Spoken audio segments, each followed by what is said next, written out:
হুজুর থামেন থামেন, এই ঠান্ডার মধ্যে তাড়াহুড়া করে সকালবেলা কোথায় যাচ্ছেন আপনি? রোগী দেখার জন্য যাচ্ছি। এত সকাল সকাল রুগী দেখতে যাচ্ছেন, কি ব্যাপার?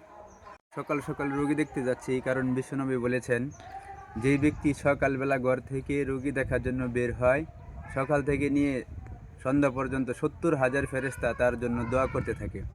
সুবহানাল্লাহ। এবং যে ব্যক্তি সন্ধ্যাবেলায় রোগী দেখতে যায়, সন্ধ্যা থেকে সকাল পর্যন্ত আবার 70,000 ফেরেশতা তার জন্য দোয়া করতে থাকে। সুবহানাল্লাহ। শুধু 70,000 ফেরেশতা তার জন্য দোয়া করে এই পর্যন্তই না, তার জন্য আল্লাহ তাআলা জান্নাতে একটা বাগান তৈরি করেন। সুবহানাল্লাহ হুজুর, রুগী দেখার এত ফজিলত আমি তো আগে জানতাম না। চলেন আমিও আপনার সাথে রুগী দেখতে যাব। প্রিয় বন্ধুরা, আপনারাও রোগী দেখতে যাবেন, এতে করে ফেরেশতাদের দোয়া পাবেন এবং আল্লাহ তাআলার পক্ষ থেকে জান্নাতে বাগান পাবেন।